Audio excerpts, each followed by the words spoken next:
Spoštovani in spoštovane, dobrodošli v podcastu Supermoč, lahko rečem v prostoru, kjer si dovolimo iti dlje od protokola in od funkcije, pa tudi bližje človeku.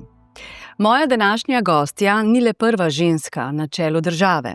Je nekdanja novinarka, pravnica in gotovo ena najbolj prepoznavnih intelektualk v Sloveniji in tudi širše, Evropi, svetu.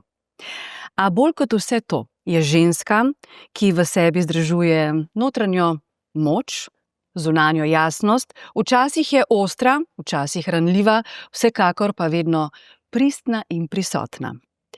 Doktorica Nataša Pirc Musar je predsednica Republike Slovenije.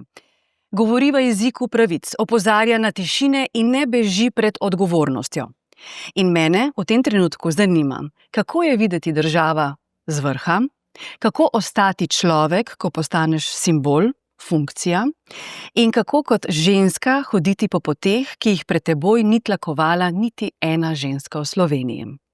Gospa predsednica, v veliko čast in v ponos mi je, da ste si vzeli čas, namenili tudi pozornost medijski hiši Delo in tudi seriji podcastov Supermoč. Dobrodošli.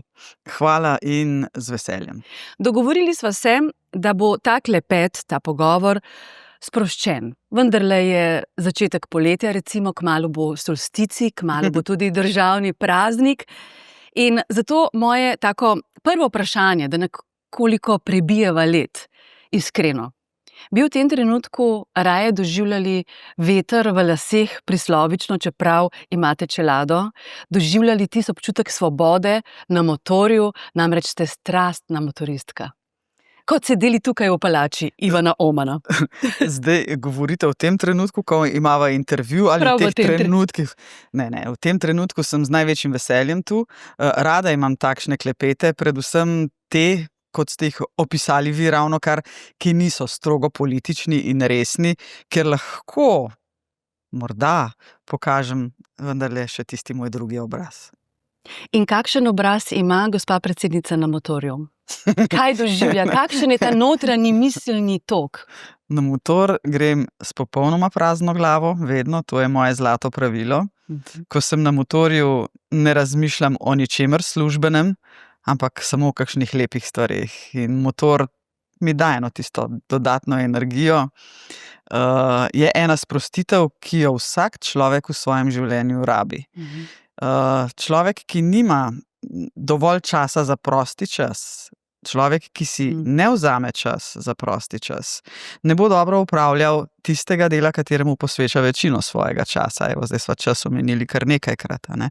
In to je eno moje zlato pravilo, da si ga vzamem, ta čas, da sem takrat jaz, da grem takrat s prijatelji, prijateljicami, z družino, kamor zadnje čase grem lahko manjkrat, kot bi si želela.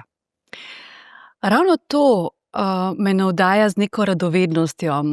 Ne bova skrivali, v takem času, pred letom dni sva se srečali na zelo prijetnem praznovanju najine skupne prijateljice, nekdanje urednice odgovorne Vala 202 Darje Groznik. Drži. To je bila ena taka verjetno izjemna priložnost, ko ste bili popolnoma sproščeni v krogu prijateljev. Je takšnih priložnosti veliko oziroma morate po protokolu sporočati varnostnikom, vašim ekipi pravzaprav, kje in kdaj boste? In kako uživate v tistih trenutkih? Ne samo, da povem, kje in kdaj bom, tudi z menoj so vedno. To je pravzaprav eno največje breme, ki sem se ga zdaj morda že malce navadila. Tega nahrbtnika na začetku mi je bilo pa zelo težko. Nekako nisi več tako svoboden, kot bi si želel, ampak potem, ko spoznaš te fante in dekleta, ko vidiš, eno dekle imam, za varnostnico.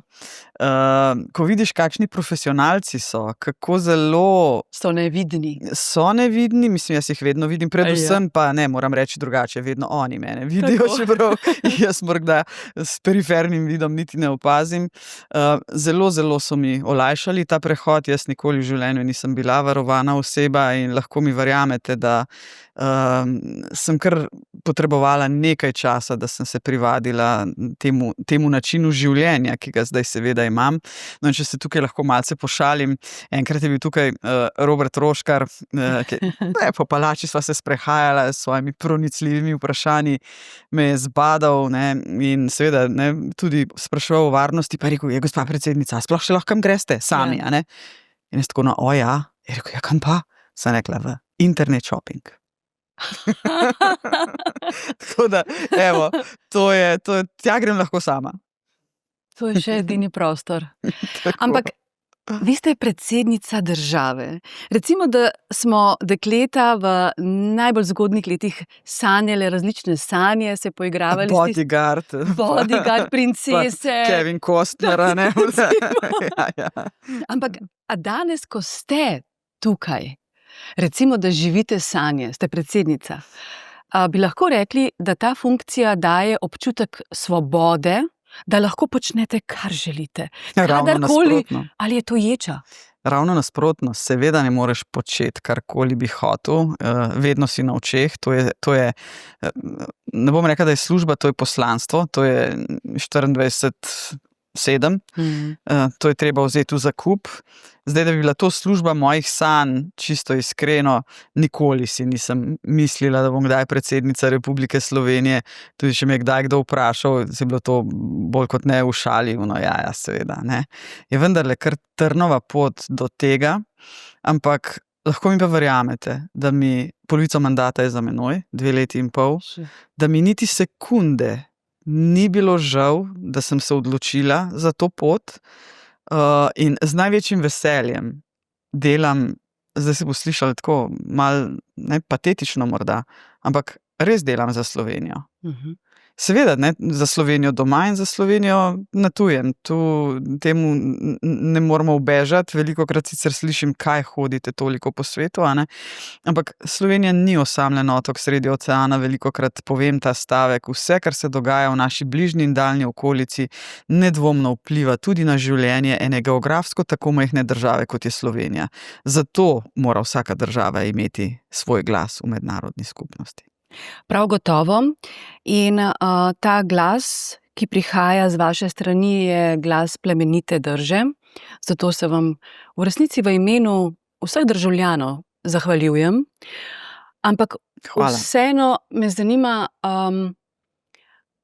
vem, da merite naklonjenost, razpoloženje do predsedniške funkcije, do vas osebno, ampak No, ne jaz, ne, to merijo drugi, jaz delajo počasih seveda, z zanimanjem preberem. Ja. Ampak kako občutite, vas družba sprejema, ste občutljivi na to, gledate komentarje, preberate mogoče, ne vem, všečke, ali občutite recimo tako v javnosti, ali je ta atmosfera sprejetosti ali odklonilnega odnosa in kako občutljivi ste na to?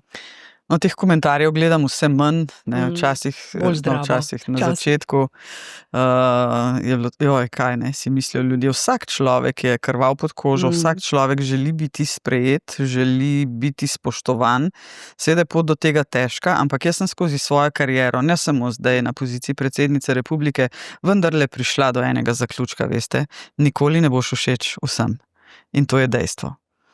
Sploh, če imaš tak karakter, kot ga imam jaz, da sem težko tiho o stvareh, ki so pomembne, je pač treba vzeti v zakup, da seveda doživiš tudi kritiko. Ampak mene tista konstruktivna kritika nikoli ne razžalosti ali spravi v slabo voljo, me pa razžalosti, včasih tudi ujezi brutalen govor, ne? Nesramnost, opisovanje telesnih značilnosti, ko res nimaš več kaj reči, se spustiš na nivo kil, frizure, obleke.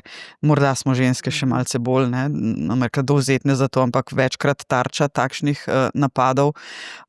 Velikokrat tudi slišim ali pa preberem na družbenih omrežjih, vi niste moja predsednica, oziroma ti nisi moja predsednica, tam so bolj pogumni, ne, ker tikajo. Ampak, veste, jaz sem predsednica vseh, ne? Če hočejo ali nočejo.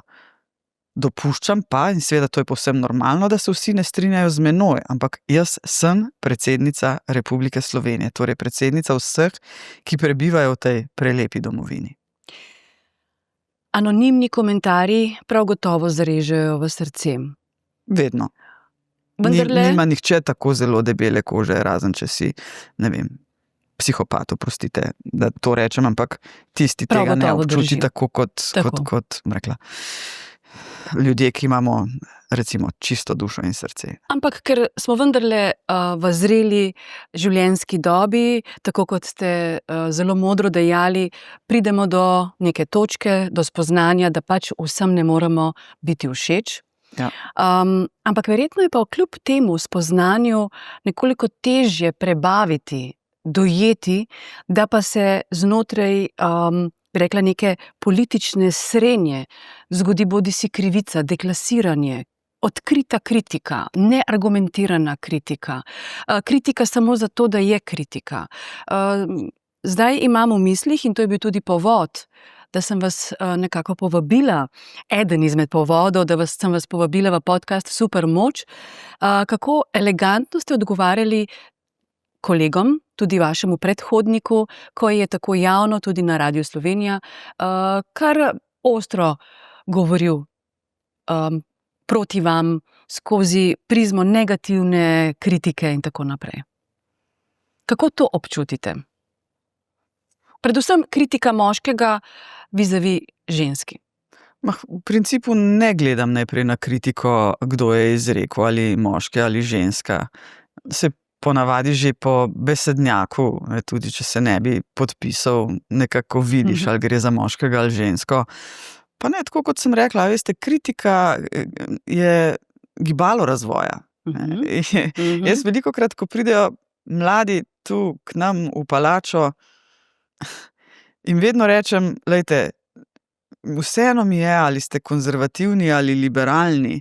Edino, kar vas prosim, je, da gojite kulturo dialoga. Vedno znova ponavljam to. In še eno stvar jim povem. Veste, če bi se vsi strinjali o vsem, bi bilo prekleto dolg čas. In ostali bi na eni razvojni točki. Ampak prav je, da je kritika. To, kar pa jaz opažam, pa ne samo v slovenskem političnem prostoru, ampak nasploh se Slovenija, veste, ni imuna proti tej bitki in polarizaciji, ki morda iz leta v leto postaja bolj vidna, predvsem v evropskem prostoru, tudi v ameriškem prostoru, ne, smo videli na zadnjih volitvah, je pa ta brutalnost napadanja tistih, ki ne razmišljajo tako kot ti, ali pa ki niso istega svetovno-nazorskega pogleda na svet kot ti. Bom pa povedala še eno stvar. To, kar vidimo na državnem nivoju, je čisto druga zgodba, kar jaz vidim na lokalnih nivojih. To, kar mi gledamo v slovenskem parlamentu, niso zgodbe, ki jih gledamo na lokalni ravni. Veste, tam je, pa ne vem, ne znam si razložiti, zakaj je v bistvu razlika takšna, ampak tako je. In velikokrat, ko sama recimo kdaj doma razmišljam, ko imam čas za kakšno refleksijo, si rečem, pa to na najvišjem političnem nivoju ni Slovenija, ki jo jaz poznam. Ni Slovenija, ki bi si jo jaz želela. Ampak vseeno, neko upanje ravno zaradi tega, ker ljudje po terenu so topli, prijetni. Jaz še vedno verjamem, veste, da po svetu hodi več dobrih ljudi kot slabih. Pa zdaj nočem reči, da so v politiki na državnem nivoju vsi slabi, daleč od tega. Je pa ta tenzija med levim in desnim polom zelo izrazita in če sem čisto iskrena, se prav nič ne veselim prihodnjih 10 mesecev pred volitvami, ker se mi zdi, da bo tokratna predvolilna bitka pa kar brutalna. Pa bi človek mislil, da se tako kolektivno, globalno družba ozavešča in ugotavlja, da se moramo precej oddaljiti od tenzij, ki vodijo v kakršnokoli bitko ali vojno. Žal mi je, da to napovedujete, vseeno upam, da se vsaj kanček motite, kajti naveličani smo brutalnosti. Bom zelo vesela, če sem se zmotila, lahko mi verjamete. Gospa predsednica, na tem mestu v podcastu Supermoč, ko nekako odkrivamo, kaj so tisti notranji motorji vsakega uspešnega posameznika, me zanima, kaj vas vodi skozi življenje? Verjamem, da ste vrednote pridobili v zgodnjem otroštvu, od družine, tudi sami ste zelo družinski človek. Kakšne vrednote vas vodijo in te driverji, ki so pravzaprav zelo intimni, neodkriti javnosti? Veste, vsak človek ima določene vrednote. Zdaj, kruta realnost vsakega družbenega sistema je ta nesrečna Gaussova krivulja, v katero se porazdelijo in naši karakterji in vse pravzaprav lahko v to krivuljo spraviš. In ta pravi, da je 5% vedno takih, ki so grobi, ki družbi delajo škodo, pol je 90% nas povprečnih, ki kdaj naredimo kakšno neumnost, in 5% takih, ki so svetniki in svetnice, tudi fajn, tudi taki morajo biti. Prav ste rekli, da vrednote posameznik dobi v zgodnji mladosti. To, kar nas naučijo naši starši, kar nas nauči šolski sistem, nam ostane. Ampak jaz bi tukaj vendarle izpostavila eno stvar. Mi včasih, ko govorimo o vrednotah, preveč gledamo spet na vrednote, ki nas delijo na leve in desne, na liberalne in konzervativne. Veste, tiste pristne, prave vrednote, ki ločijo človeka od živali, če želite, ki ločijo neko skupnost od anarhije ali kaosa, so vrednote, ki nimajo predznaka rdeče, črno ali levo, desno. Poštenost, solidarnost, biti dober. A so te vrednote skupne vsem nam? Jaz vsaj upam, da so nam. Udarijo kakšne druge ven, pogled na človekove pravice je različen med liberalci in konzervativci, ampak te osnovne, veste, jaz pravim, tudi pri temeljnih človekovih pravicah niso leve in desne, te so. Zakaj jih imamo? Zato, da zagotovimo dostojanstvo čisto vsakega posameznika.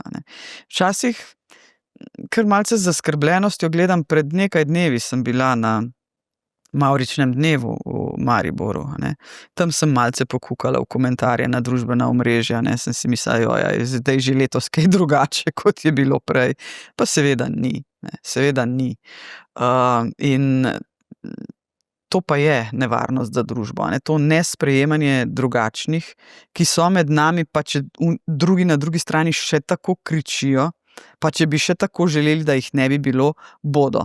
Bodo invalidi, bodo LGBTIQ skupnost, bodo Romi, bodo drugačne rase, druge nacije. Vsa ta multikulturnost je okoli nas in tako vedno bo. Zdaj, otroke naučiti sprejemanja drugačnosti ni drugače, kot da se o tem govori. In največkrat slišim ravno pri LGBTIQ skupnosti, zakaj je treba o tem sploh govoriti, doma ne bodo tiho. Ja, ne. Ne, otroci in potem seveda tudi odrasli. Moramo vedeti, da nismo vsi enaki. Menite, da je tak krč družbe odraz tega, da nas vodi bolj strah, ne pa neka volja do življenja? Menite, da je slovenski človek, ki je prestrašen in da iz tega strahu izraža to nestrpnost? Zdaj ste v bistvu postavili zelo težko vprašanje. Strah ima velike oči in strah vedno nekdo spodbuja. To je osnovna paradigma, ki se jo moramo vsi skupaj zavedati. Veliko strahu spodbuja tudi politika. Sploh v kakšnih predvolilnih kampanjah, strah pred migranti, strah pred drugačnostjo. Ljudje seveda to poslušajo. Nevarno nabiranje pik. Absolutno. Nepotrebno, če mene vprašate. Dajmo mi raje se o čem drugem pogovarjati in zagotoviti neko strpno, solidarno družbo.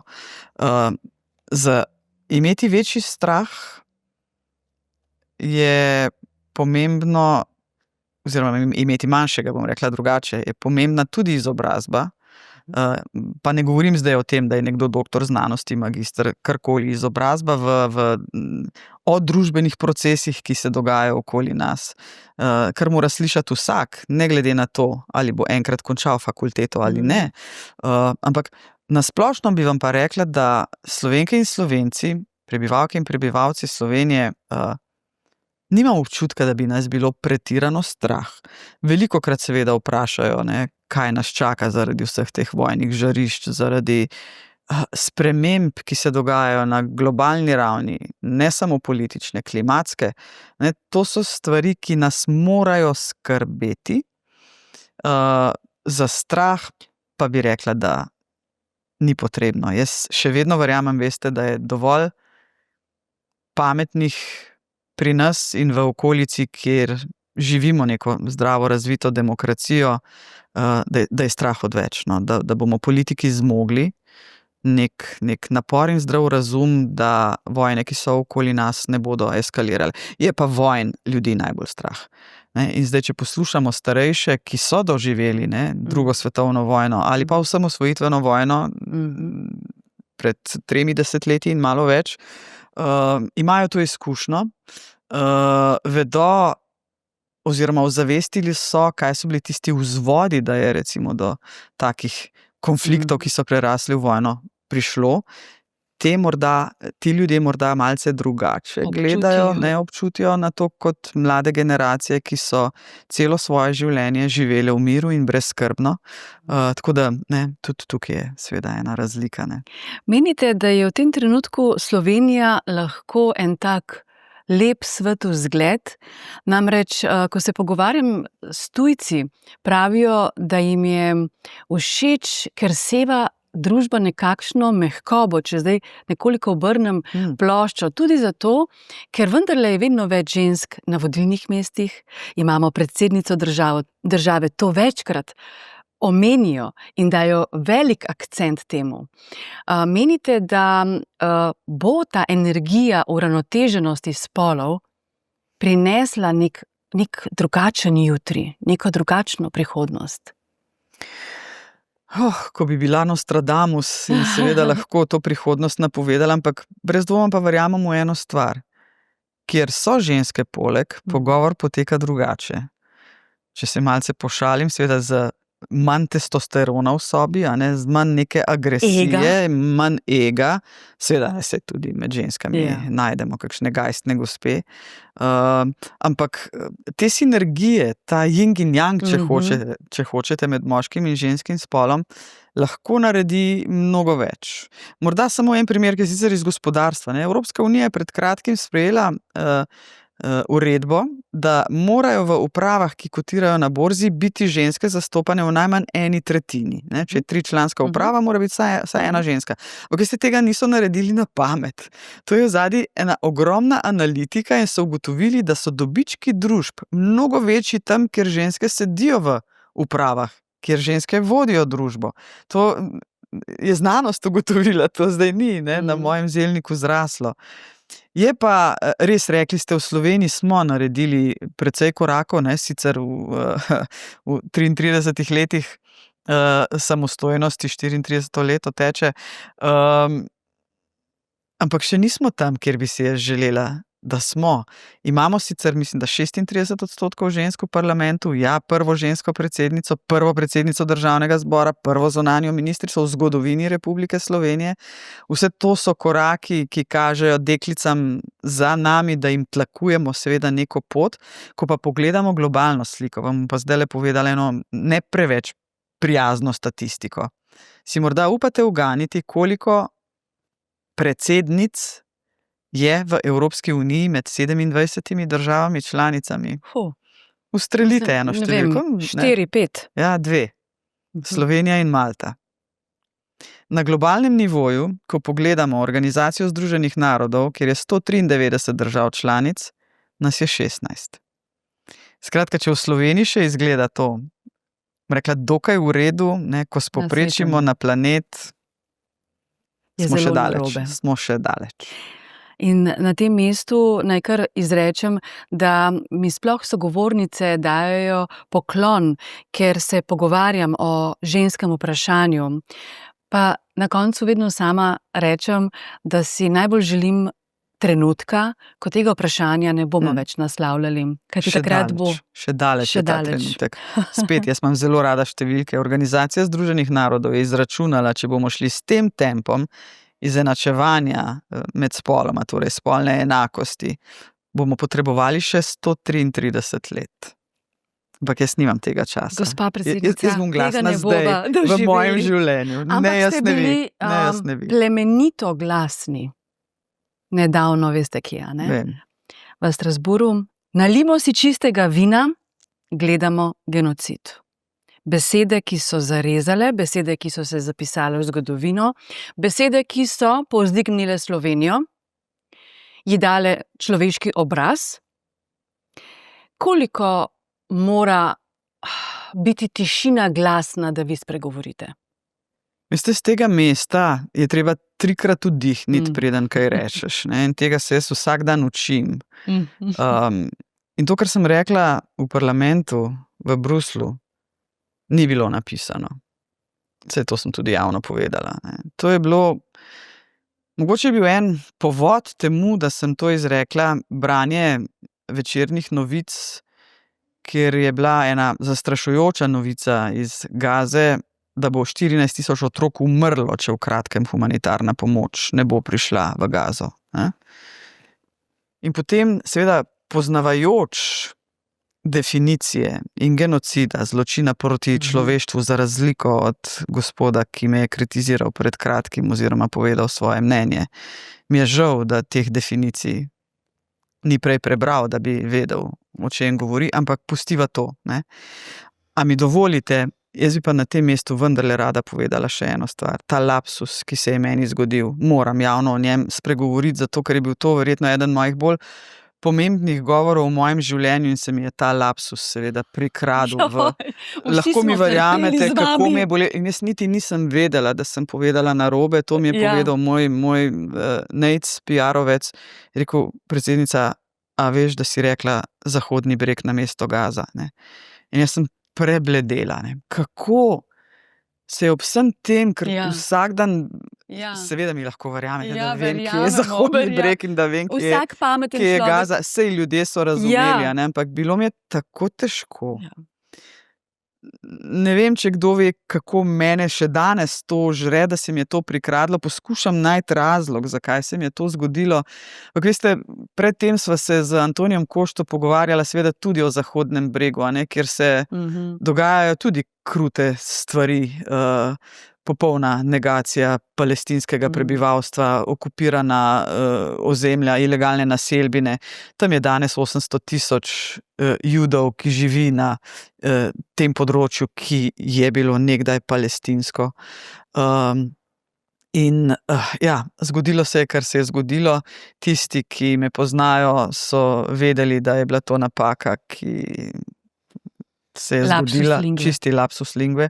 Tudi vsi ostali in v parlamentu in kasneje doma so seveda vedeli, na kaj mislim, ampak če bomo še dolgo gledali genocid v Gazi, bo zelo hitro tudi na Zahodnem bregu še huje, kot je sicer. No, nalimo si pa še tu čistega vina, če še enkrat ta stavek ponovim. Ne. Ampak, gospa predsednica, to, kar vi v tem trenutku izražate, to notranje doživljanje ob napaki, ki se lahko prikrade vsakomur, zgodi vsakomur, je odraz poguma. To definitivno. Tu imate prav, treba je zbrati pogum, da rečeš nekaj, kar ti... Zmotil sem se. Mislim tudi to, da priznam, da sem se zmotila, ampak predvsem tudi to, da sem rekla, kar sem rekla, je ta pogum, ki je bil pred tem, da pač svojo napako priznam. To niso bile lahke odločitve, tudi sem se zavedala, da odzivi ne bodo prijazni z ene strani, ampak veste, jaz sem se včeraj pogovarjala s Francesco Albanese, z posebno odposlanko za Palestino Organizacije Združenih narodov. Imeli sva dolg pogovor. Ona na to opozarja že ves čas. Ena boljših mednarodnih pravnic, kar jih svet premore. In rekla, gospa predsednica, kako naj ne rečem, da gre za genocid, če ga gledam in vem, da tudi po pravni definiciji vse to, kar se dogaja tam, ustreza tej definiciji. In ona je glasna. Potem mislim, da sem poslušala gospoda Logarja, ki je rekel, da si tega kot predsednica države ne bi smela nikoli dovoliti. In rekel je še eno stvar, da sem prva predsednica ali predsednik v Evropi, ki je to rekla na glas. A veste, da o tem pa sploh nisem razmišljala. Vzela sem si 1 uro časa, surfala po družbenih omrežjih in iskala, ali je kdo od mojih kolegov to rekel glasno. In v Evropi še nihče, razen predsednika vlade Španije, Pedra Sančeza. Od mojih kolegov predsednikov nihče, torej je imel gospod Logar prav, res sem bila prva. Ampak bi to storila še enkrat. Ampak kaj zastrašujočega to pove o Evropski skupnosti? Ja. Kako neobčutljiva je postala? Kako zelo previdni smo. Morda je ravno Palestina in tak lakmusov papir. Malce se nam lomi že pri podpori Ukrajini, a ne, eni so malce bolj proruski, no, 2 državi od 27, se ni treba, da ju imenujem. Pri Palestini pa vidim strahotno stisko Nemčije. Nekako poskušam razumeti, da gre za neko kolektivno krivdo zaradi holokausta med drugo svetovno vojno. In tudi tu se nam kaže razklanost, da zdaj po 2 leti bo od Hamasovega napada, da smo si na jasnem, zločinsko, teroristično dejanje, ni dvoma. Da v 2 letih nismo v Evropski uniji zmogli morda reči kaj več, ukreniti kaj več, pa je moja osebna bolečina. Ampak dobro, jaz sem zdaj to rekla, za temi besedami stojim. Mnogo kolegov me bo na sestankih, bilateralnih srečanjih verjetno spraševalo o tem. Jaz znam zagovarjati svoje stališče, si ga upam.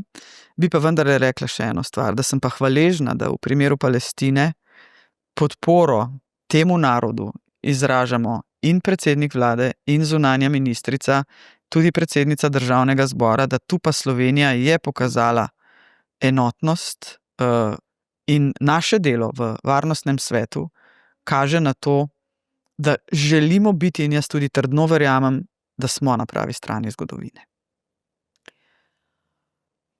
Osebno vam čestitam za to držo in Hvala. Izjavo. In v resnici sem ponosna, da prihajam iz države, kjer je mogoče slišati to vrstno definicijo dogajanja. A vam lahko samo še eno stvar povem? Spet, Izvolite. zgodila se je včeraj, sem imela en tak dan za mojo dušo in ja, tudi kakšno solzo. Majke Srebrenice so bile pri meni.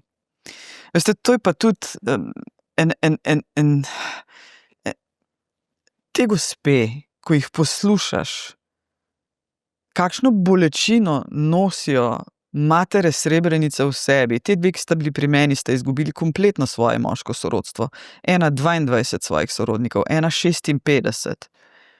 In na koncu, ko ju vidiš, pa sem spoznala zdaj samo 2, kako zelo ta bolečina ni prerasla v sovraštvo do Srbov. Ja, o politiki znata reči marsikatero kruto, a ne? Ampak to, kar želim zdaj jaz vam povedati, je to, da zaradi takšnih in drugačnih dogodkov ne smemo sovražiti celotnega naroda. Bile so tukaj enkrat pri meni učiteljice iz Ukrajine, ki jih preko te naše slovenske ITF fundacije izobražujemo, psihosocialna pomoč za otroke, ki doživljajo vojne travme. In smo na koncu, še predno smo se poslovili, sem se obrnila do njih in rekla: drage matere in žene in učiteljice, ali vas lahko prosim eno stvar? Ne sovražite, prosim, celotnega ruskega naroda. Še zdaj mi gre na jok, vse smo zajokale, ampak veste, to bomo morale ženske narediti v teh kriznih žariščih. Moški niso sposobni take empatije in ko to reče mama, seveda zveni drugače, ne? In to je verjetno ena naša največjih nalog. Poslanstvo. Kjerkoli po svetu smo. Občudujem to nesovraštvo, to držo. Obe sva mami, obe veva, kako je izražena in občutena ljubezen do otrok. Je ena sama, a ne? Ljubezen in mama je ena sama. Ja.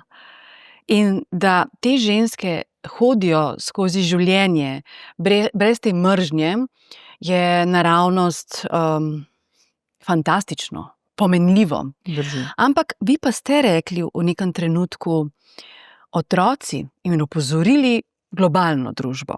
Otroci, ki so lačni, vas citiram, prestrašeni in jim grozi smrt, bodo verjetno postali borci za svobodo, teroristi in kriminalci polni jeze. Ja. To je en naravni odziv človeka, ki se mu zgodi krivica, ki se mu zgodi neka usodna, brutalna stvar. In fantje to jezo brzdajo mnogo težje od deklet. Zato je ta pot in vloga mater in žensk toliko bolj pomembna, predvsem pri vzgoji sinov. Pač smo si različni, tu zdaj jaz ne dajem moške v nič ali ne poveličujem žensk, ne me narobe razumeti, naše vloge so različne. In brez te empatije, ki jo ženske moramo vcepiti v glave svojim sinovom, jaz imam sina, ne bo dobro, ne. Zato še enkrat poudarim, je naša vloga tako zelo, zelo pomembna. Toda kaj pomeni biti odgovoren do generacij? Prihajajo zelo zanimive generacije, ki so podvržene povsem drugačnem načinu življenja, ki jih posrka ne samo digitalizacija, družabna omrežja s svojo naracijo, svojo vsebino, ampak tudi umetna inteligenca. Kako vi izražate to spoštovanje in odgovornost do prihajajočih generacij? Te generacije, prvič, sprejeti moramo, da so bistveno drugačne, kot je bila naša generacija, tako kot so naši starši morali sprejeti, da smo mi drugačni. Res pa je, da je tempo zdaj brutalno hitrejši, kot je bil recimo v mojih najstniških letih. To jaz vidim pri svojem sinu, vidim pri mladih, s katerimi se pogovarjam, strahotno več duševnih stisk med temi otroki zaradi tempa, ki smo jim ga mi naložili na njihova ramena. To nas bo enkrat teplo, veste. Imela sem priložnost se pogovarjati s profesorji z fakultet, večkrat vprašam, kakšne so te generacije. Mnogi mi izražajo zaskrbljenost. Ampak bom pa na tem mestu vendarle rekla eno stvar. Spet bom šla na starše. Ravno pred kratkim sem se pogovarjala z eno mamo, ki je seveda čisto slučajno, tudi univerzitetna profesorica, ne čisto slučajno, ampak je v obeh vlogah bila v pogovoru z menoj in je rekla, Nataša, ko jaz sedim v svetu staršev za svojo hči na srednji šoli, je verjetno ogorčena. Ogorčena nad tem, kako prostodušno starši pišejo opravičila svojim otrokom za to, da jim ni treba iti na izpit ali pisati test v šolo. Veste, to pušča posledice. In to, da je na tej šoli, kjer je ta moja znanka, 86 upravičenih ur na učenca v tem razredu. Vidite, to so stvari, ki bi nas morale skrbeti. Spet smo pri matični celici doma, pri vzgoji. Šola ne bo mogla nadomestiti vsega. Ne bo. In če bomo mi vzgajali, rekla, v navednicah invalidne otroke, ki se ne bodo zavedali svojih odgovornosti in da je treba kdaj tudi pasti, da se potem pobereš, če jih bomo zavijali v vato, to za nobeno družbo ni dobro. Zdaj, kje je tista točka preloma, ko bomo začutili, kaj smo narobe skozi ta proces naredili, se sprašujem, kje bo tisto dno, da se bomo vzdignili. Svetle zvezde in vlečni konji so seveda tisti, ki morajo o tem govoriti, potegniti stvari naprej in si ne zatiskati oči. Mi si preprosto pred tem ne smemo zatiskati oči. Kaj mladi potrebujejo za to, da bodo lahko zaživeli polno življenje, ko nas, ki jih ujčkamo, enkrat ne bo. In to je kruta realnost, enkrat nas ne bo.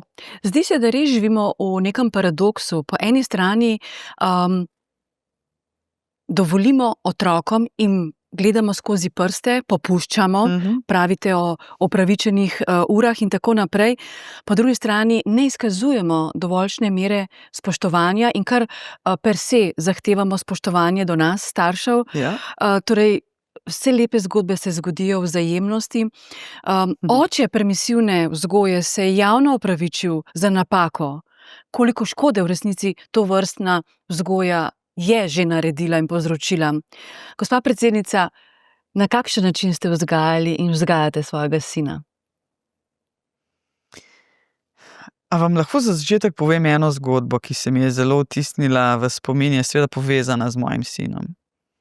Ko sem bila na uradnem obisku na Madžarskem, pri takratni predsednici Katalin Novak, sem seveda šla tudi na obisk v parlament in k predsedniku vlade. To je pač na teh obiskih normalno. V madžarskem parlamentu je bil takrat predsednik parlamenta, pa mislim, da je še danes, gospod, ki je zelo, zelo konzervativen. Tudi to lahko sprejmem, ampak ko je on meni, namesto da bi se pogovarjala o bilateralnih odnosih, več kot pol ure razlagal o tem, kako ne bo dopustil, da bodo njegovi vnuki postali travestiti, ker je to zdaj neka ideologija, ki se širi po svetu. Ne? Veste, takrat je pa meni, bom rekla, v navednicah počil film. Sem rekla, zdaj pa, gospod predsednik, vas lahko ustavim, jaz imam zdaj dovolj, ne? Sem vas poslušala, ampak vam bom za konec povedala samo eno stvar. Jaz si pa za svojega sina želim samo, da bi bil srečen. In sem ostala in šla.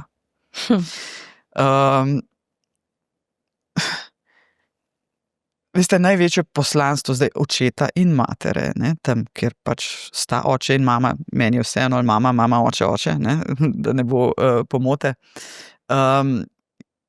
Kaj si vsak starš želi? To, da je otrok srečen. In jaz bi si želela, da si tudi vsi želimo, da je otrok dober.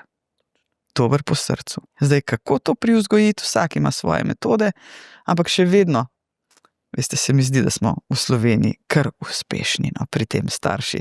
To, kar jaz vidim med mladimi, da ne bova samo o negativnih zgodbah govorili, se vendarle kaže tista dobrota, tisto srce, ki je pravzaprav srce Slovenije. Veste, to prostovoljstvo, solidarnost. Koliko mladih jaz vidim med prostovoljci. Naj omenim samo gasilce, 170 000 jih je, od tega mladih 50%. Samo tako naprej, bom jaz rekla. Samo tako naprej in to meni daje voljo in energijo in ja, velikokrat tudi slišimo, veste, da na mladih svet stoji, ne. Nimajo prav tisti, ki to rečejo. Na nas danes stoji svet zato, da bodo mladi, ki prihajajo za nami, imeli dobre pogoje za življenje. Tako da malce obrnimo to paradigmo in jim ponudimo in naredimo vse, kar lahko, da bo njim lažje, predvsem pa, da bo njim bolje. To je tisto, k čemer moramo stremeti. Zato pa rabiš poštene, solidarne, delovne in dobre ljudi. Ste vi kot oseba in tudi kot predsednica države dovolj dobri? Jaz upam, da ja. Veste, o sebi je težko soditi. Jaz vem, kaj delam za druge. Vem, kako pomagam drugim, kdaj jim pomagam. To zame je dobrota, delijo. Pa tudi ne samo zaradi tega, ker je dobro deliti dobro, ne, to mora biti moto vsakogar med nami, ampak zaradi tega, ker se tudi jaz tako blazno dobro počutim, ko nekaj dobrega naredim. Mi verjamete? In jaz mislim, da vsakogar, ki ga boste vprašali, če je pomagal drugemu, je pomagal sebi, je tako sebi naredil dobro delo, ne, in to je Ko bi vsaj vsi to krog spoznali, življenja. to neverjetno moč dobrote. Petra, večina nas je takih, lahko mi verjamete.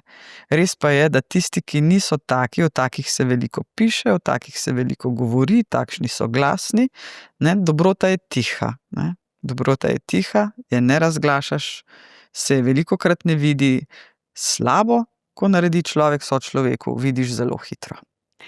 Površni smo postali. Površni Tudi. smo postali zato, ker je ta moč hitrosti življenja tako neizprosna. Drži. In glede na to, da ta podcast Supermoč vendarle nekako razkriva portret, tudi notranje refleksije, morda malce ozadnjih zgodb sogovornikov, dovolite, gospa predsednica, da vas vprašam, se vsak dan spomnite tudi na vlogo žene? Namreč vaš mož je v posebni vlogi, verjetno sta morala imeti kar veliko diskusij, da sta nekako pregriznila to, da ste vi vendarle ne prva dama, ampak predsednica države in on v vlogi, v narekovajih, z vsem dolžnim spoštovanjem do moškega, do vašega moža, prve dame. Kako se je zgodila ta igra, da zdaj lepo plujeta? Upam, da v prijetni dinamiki. Ja, So izzivi. seveda so izzivi, a veste, mene predvsem ni veliko doma, veliko je na možu, k sreči je najin sin star že 25 let, torej odrasel gospodič, tako da vsaj teh zadržkov, da bi imela majhne otroke doma oziroma problemov ni. Pa s to prvo damo, ne, jaz se velikokrat pošalim in ga kličem prva dama. Je res blažen med ženskami. Zdaj, ko v Evropski uniji Pač na ni. Slovaškem ni več predsednice, na Madžarskem ni več predsednice, je res ostal sam, a ne, razen na Malti. Tako da je res blažen med prvimi damami, ampak ja, njegov uradni naziv je prvi soprog. A se je dinamika v zakonu kaj spremenila? Zelo morava planirati tiste trenutke, ki jih imava drug z drugim, ampak veste, če Aleš ne bi stal za menoj, bi bilo meni seveda bistveno težje, a ne. To brez podpore ne znam si predstavljati, no, je težko, veliko težje bi bilo, no, veliko težje. Sta še oba tako vpeta v ta res lep kulturni projekt Ruska dača? Ja, jaz seveda ne več toliko, ne, čeprav sem tam včasih z veseljem Tudi pomivala spekla. kozarce, spekla kaj in kelnarila. Aleš se seveda mora ukvarjati, pač to je njegova zvezdica, no, njegov projekt. Spomnim se tudi enega izmed mojih sogovornikov v seriji podcastov Supermoč, ki mi je dejal, da mu je lastnik velike svetovne korporacije kot enemu najbolj uspešnih menedžerjev dejal: vse je v redu, najboljši si, but you have to smile more. In ko je ugotovil, kako mu odmeva ta stavek, je šel skozi celotno osebnostno transformacijo. Pa me zanima, jaz vem, da imate smisel za humor, ampak povejte še javnosti, ali vas navdušuje Woody Allen, ali vas Alan Ford, ali Monty Python, kater balkanski humor, kje se od srca nasmejite in ali se pogosto smejite? Pa jaz sem zagotovo vsak dan nasmejana. Saj veste, vsakomur pridejo kdaj trenutki, ko mu pač ni do smeha, pa so tudi teme, ki daleč od tega, da bi bile smešne, ne? Ampak tisti, ki me poznajo, pravijo, da imam tak zanimiv smisel za humor. Rada grem na stand-up, rada poslušam komike, predvsem tiste, ki se znajo delati norca iz sebe, ne? To je višek intelekt. Ja, to so te naši ičkoti, ne, recimo, Ja. Te imajo res blazno inteligenten, moraš biti za dober humor, ne, takoj vidiš, pri stand-up komiku je IQ. Zelo rada poslušam enega Finca, pa sem zdajle pozabila, kako mu je ime, po Ameriki nastopa in razlaga zgodbe o angleškem jeziku, kako Finci gledajo na angleški jezik, ne, pa tudi sebe se norca, mislim, tako res fajn, ne. Pol recimo,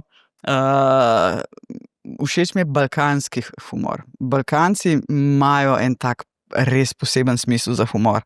Veliko se seveda srečujem z kolegi z Balkana, veliko imam še znancev iz časov, ko sem delala po Balkanu za Evropsko unijo. Jaz sem praktično v vseh državah Zahodnega Balkana pisala zakone o varstvu osebnih podatkov in seveda v prostem času zelo rada sem šla tudi v teater, v Beogradu recimo, poslušati kakšno dobro komedijo, tudi dramo.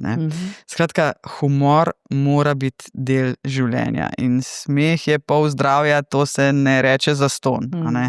Jaz imam pa še eno pravilo. Vsaj 10 objemov na dan moram dati ali pa jih dobiti. To mi nekako, zato, če se morda kdaj ljudje sprašuje, pa ne zdaj, da jaz to štejem, a ne, pač to jaz sem, meni objem pomeni prvič eno večjo spoštovanje do človeka, ki je ne objamem vsakogar, tistega, ki ga začutim, ampak to mi je ena taka lepa medčloveška povezanost. In zdravilo. In zdravilo, ne nazadnje. Ampak smeh, pa ja. No, šal tukaj ne bova stresali, ne, ker ampak ja, tudi znam kakšen vic povedati.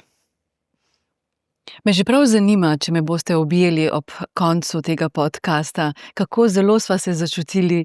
Zelo zanimiva. Jaz mislim, da nam je šlo zelo dobro. Ne vem, kakšen je vaš občutek, ampak jaz sem uživala. A sva že pri koncu? Morda bi vas za konec vendarle medijska hiša Delo v tem razmahu pozne pomladi ali začetku poletja tako simbolično in tudi zares naredi lepo prireditev in sicer podelim Kresnika najlepšemu, najboljšemu romanu. To je en tak simboličen dogodek, knjižni dogodek. Pa me zanima, ali imate, gojite to, bi rekla, bralno kulturo old school, da imate knjigo analogno, kaj berete? Ali je to en vir navdiha knjiga? V bistvu zelo pogrešam knjigo. Berem precej manj, kot sem včasih knjig, leposlovja. In sem na hard copy, na papirju. Moj mož ima Kindle. Jaz ne morem knjige elektronsko brati, pa sem zelo digitalna. Ampak meni to ne gre. Res pa je, da zdaj večino časa prebiram strokovno literaturo, prebiram opomnike Ministrstva za zunanje zadeve, ki so včasih kar zajetni. Tako da za knjigo ostane žal premalo časa. Še vedno pa jih imam cel kup seveda pripravljenih na polici, da bom tistih 14 dni, ko bom lahko popolnoma odklopila, začela biti tisti knjižni mol, ki me ne bo odmaknil niti z prošnjo, da grem v morje se skopati. Skratka, to je potem tisti moj dopust. Zelo rada berem avtobiografije, zdajle recimo sem jo že začela prebirati knjigo od Mire Furlan, njena igralska pot, recimo zelo zanimiva zgodba. Ja, imam na polici tudi knjigo Zmaga je začetek, Boruta Pahorja. Nisem je še prebrala, ampak jo bom, zato ker me zanima, kako je razmišljal. In prepričana sem, da boste dali spoštljivo kritiko. Pozitivno ali negativno. Sej niti ni treba, da jo javno izrečem. Drugače pa zelo, zelo rada prebiram kriminalke. Minette Walters, to je absolutno, mislim, to so stvari, ki jih pa res kar pozabim na čas, res pozabim na čas. Kaj pa umetnost? Namreč vem, da sodelujete tako ali drugače z Narodno galerijo, tudi v predsedniški palači imate različne zbirke. Kakšen imate odnos do umetnosti? Saj veste, pametni govorijo, da se najboljši navdih najde v trenutku tišine in opazovanju likovne umetnosti. Tu je pa v veliki prednosti moj mož. On je veliko, veliko bolj v tej, rekla, umetnosti, kot sem jaz. Jaz imam rada lepo, zelo rada in sem tudi neskončno hvaležna, da je Narodna galerija, ne samo meni, vsem predsednikom, da to možnost, da si izbereš slike iz njihovega fundusa, ki ni na zidovih galerije v tistem trenutku. In v moji pisarni so portreti žensk, so portreti narave, Markus Pernhardt, Mihael Stroj, Strnen, recimo, vse to Narodna galerija ima. In ko pridem v pisarno, mi je lepo, rada pogledam, tudi nekaj vem o teh slikarjih in slikah. Tudi umetnost mora biti del življenja. Brez kulture, kamor seveda umetnost sodi, ni naroda. Eni imajo radi moderno umetnost, eni, barok, renesanso, kar hočete, različna obdobja, ampak to mora spremljati človeka, mora. Daj bodo kar se da živobarvne ali take, ki pomirjajo telo in duha. Gospa predsednica, hvala lepa, ker ste si vzeli čas, nam namenili pozornost. Bodite neizprosno pogumni, sočutni, empatični in dobri. To sem. Jaz mislim, da se spremeniti ne morem več. Poguma mi nikoli v življenju ni manjkalo in z leti ga je mogoče še malce več, ampak na nek bolj sofisticiran, ne toliko bikovski način, ki je moj horoskop. Sem bik po horoskopu, skratka. Treba se tudi naučiti, kdaj in kako povedati. En lep pregovor obstaja, če vam ga lahko povem, za diplomatski jezik. Diplomat vas bo tako poslal k hudiču, da boste radi šli. No in recimo, da to odzvanja v malih možganih, ko je treba povedati tudi kakšno kritično. Hvala lepa in vse dobro. Hvala tudi vam za priložnost.